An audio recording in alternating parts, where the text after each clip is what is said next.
What's happening here? What up, Action Jack? Who's here? NBA champ Steven Jackson. You know why he's welcome back, one of, if not our favorite guest? Oh. He hadn't been, Steven, he hadn't been here in a while. Yes. So he came with gifts. Yes. Brought me some shades, getting ready for the springtime in New York. I appreciate that, Steven. Thank you. That's Jay-Z, best right-hand man, Vegas Jones. That's his glasses, called Clash. Nice glass, rose gold. And now they're Nick Wright's glasses, so I appreciate that. Jenna? That chain you're wearing.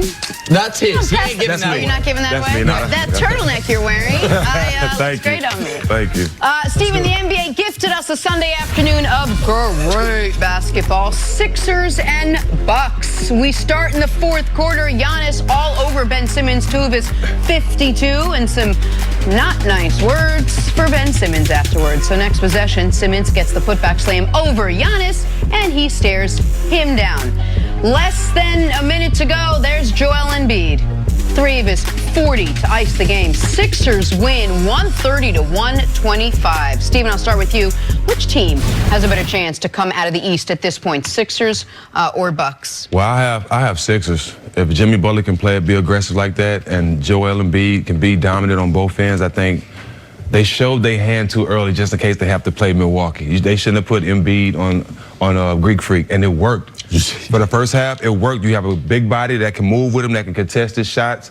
I love it, but Greek Freak is definitely my MVP. He's definitely my MVP.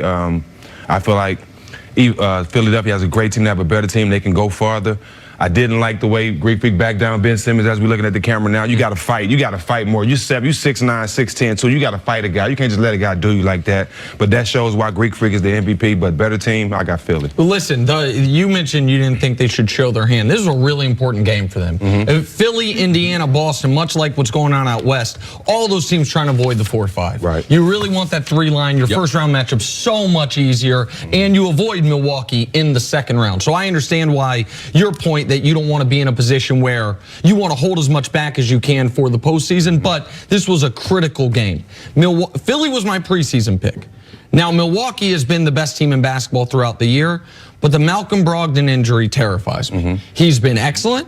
He was a Rookie of the Year. He also is neck and neck with Mark Price and Steph Curry for best free throw shooter in NBA history. So when Giannis, your best player, he's not the most reliable free throw shooter, right?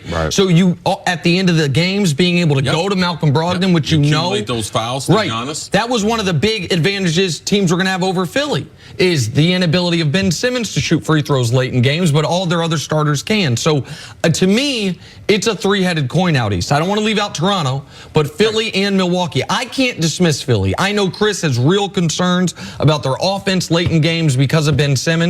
I love Philly's starting lineup. I love what Joel Embiid's done all year long. And they, of every team in basketball, are the most improved from the start of the season to right now. They got Jimmy Butler and Tobias Harris throughout the year. And what they showed yesterday was, man, they can go toe-to-toe with Milwaukee when on Milwaukee's court, when Giannis drops a 50-piece and beats you. That game from Philadelphia offensively, that game can beat anybody. Yeah, I think that we have to watch Milwaukee and be careful because they've been the most consistent and they have been the best team in the East. But in these last 10 or 12 games, they're going to evolve into a different team. So right now, it's on the board that those 3 are 4 teams because I believe Boston will be in the mix because the playoffs, it's about matchups. And you get the wrong matchup, and now with Milwaukee being now they had tremendous depth, tremendous shooting. How they shot the 3 and scored the basketball in the paint, that combination had been a tremendous one for them throughout the season. So now we have to watch them because they're going to evolve into a different team. We don't know who they're going to be. I believe Philly is going to have some problems coming down the stretch for a number of different reasons. They're not a good road team, even though they did win that game. So Boston and Toronto, I believe, because of their strong point guard play, will give both of these teams problems. So these last 10 games, they become very important where typically, if you played as good as Milwaukee, you would be able to rest, be fresh. But no, Philly can't rest. Boston can't rest, Toronto can't rest, and Milwaukee, because they're trying to evolve and figure out who's going to fill that void, that role, because Brogdon will be missing and could be missing for the rest of the season. To me, it makes these last 10 games more intriguing. It makes them more important, but at the end of the day, when you look at the playoffs, anybody can get beat in a 7-game series. I was a part of a team that beat a 1 seed, and we was the 8 seed. So anybody can win in a 7-game series, but at the same time, I like Philadelphia because the game slows down in the playoffs. You need more than one guy you can throw the ball to when the game slows down in the playoffs. Milwaukee only have Greek Freak. I don't see anybody else they can go to in the fourth quarter to score 4 or 5 buckets in a row. Philadelphia, you have Big Fella, you have Jimmy Butler, you have Tobias Harris. You have a couple guys you can go to that can get you buckets. I think when the playoffs start, you got to have multiple guys that can get you buckets. Chris's issue, though, with Philadelphia, correct me if I'm wrong, is Ben Simmons and his inability to rely on him as a shooter other than going right in the paint there. Do you have issues with Ben Simmons and how much you can rely on him moving forward? I have a problem with every player that can't shoot a free throw or can't shoot a jumper that's in the NBA. Not just him, everybody. LeBron that can't make free throws, all the stars that can't make free throws. I have a problem with all of them. This is a part of the game, the easiest part of the game. And not having a jump shot, it definitely takes away from how good Philly can be. One thing about it, at the end of the game, he's a great passer, so you got him taking it out. You don't have to worry about him shooting the free throws. I question, too, his overall, even though I know he's a ball handler, he's convinced them to turn him into a point guard.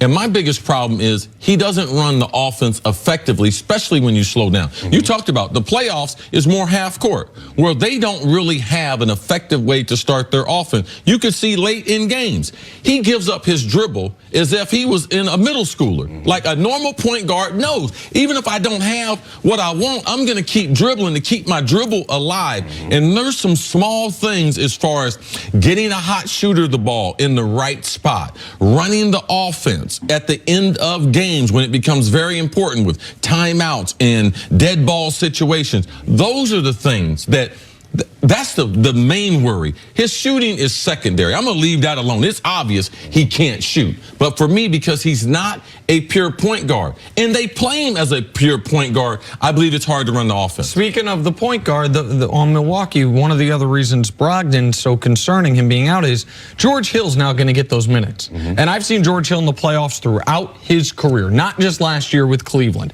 That's always been the problem for him is his playoff numbers compared to his regular season numbers, they drop off a cliff, which is why all 4 of these teams now got a flaw. Like Milwaukee was top 4 offense, top 4 defense. You say the MVP, he's going to finish first or second in the MVP. The coach has been excellent, but now they're the team dealing with an injury. Philly, I look at the flaw more of lack of depth than Ben Simmons, but I know you got concerns about both of those. For Boston, it's been, okay, you've been inconsistent all year long.